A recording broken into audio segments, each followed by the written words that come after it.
week, and we got 2 German crews here this week, but neither of them are the gold medal combination from last week. So Germany just showing off their depth, I think.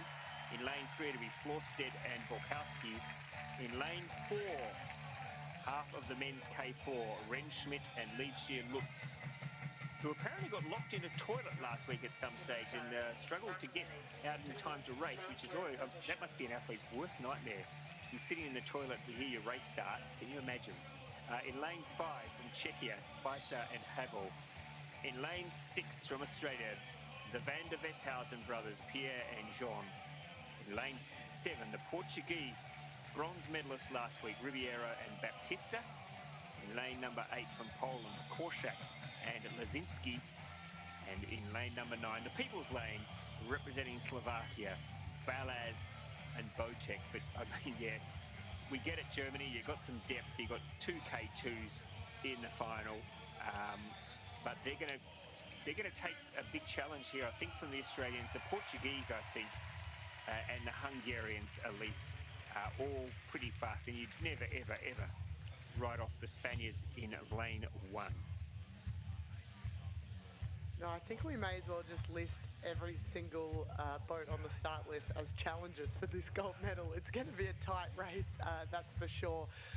Like you said, keep an eye on the Australian brothers. Haven't seen them race on the international scene yet, but Jean was the winner of the K1 500 metres last weekend and a member of their K4 as well. Obviously, lane 4, one of the German crews, both Olympic medalists coming out of the K4 and into this K2. Lane 7, the Portuguese.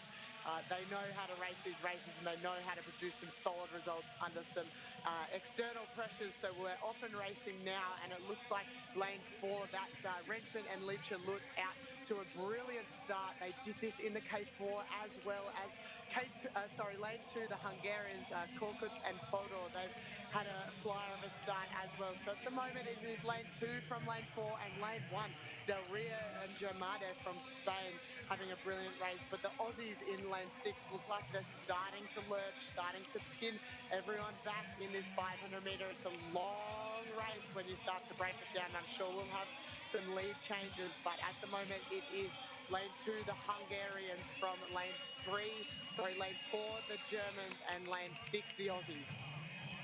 I think you've been a little bit shy there, at least, because the Australians, I think, have their nose in front. I know you're not trying to be biased, but I reckon the Australians have got their nose in front just from the Germans and the Hungarians. Now, what sort of a factor will the home crowd be? Because they are trying to lift Liebschier Lutz and Rentschmidt, the Germans, and it looked like it might be working, because the Germans possibly now have their nose in front. Look at the Hungarians steaming home in lane 2.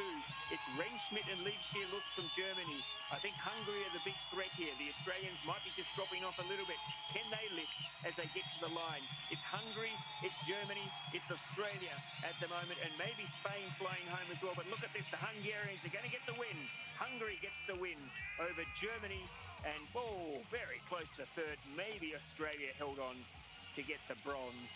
But what a perfectly timed race. They got the silver medal last week, and they've gone one better this week. The Hungarians, Levent Koretz and Bence Fodor, in a perfectly judged race, not only having to beat the 2 Germans, but also this entire crowd who were willing on Max Rentschmidt and Tom Liebschier Lutz. So that is, I mean, that's a good bragging rights race, that one, to be able to come over the top. Tom Liebschier Lutz giving the big thumbs up there to the crowd. They got the silver medal.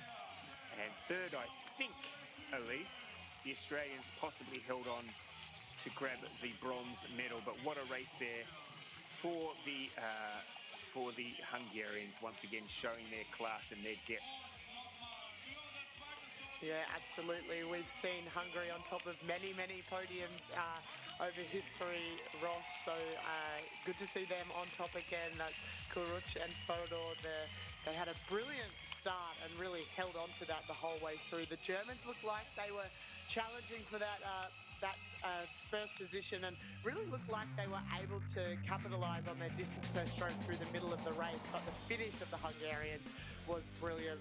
The Aussies, like you said, going through that 250 in first position, just falling off the pace at the end there, but nonetheless ending up in the bronze medal position, which is a brilliant effort for the brothers from Australia, given they haven't really had much international racing together as a K2 combination. So looking at the slow-mo replays now, there's so much power in these men's K2s. You can see the beautiful rotations with great reach, and they're all looking very relaxed. And I mean, look at that. It almost looks like a K1 from the Germans. I love the shots at the front as we look at the slow-mo replay. We're getting a few cinematic shots as well, which is nice to see. Like that. Yeah. We'll have a look here. So we'll go lane 2, the Hungarians, no doubt about them, followed by the Germans. A fast finishing lane 9, the Slovakians, but the Aussies were able to hold on for that bronze medal in the men's K2 500, and the Hungarians obviously very happy with that performance. Wow, they're out of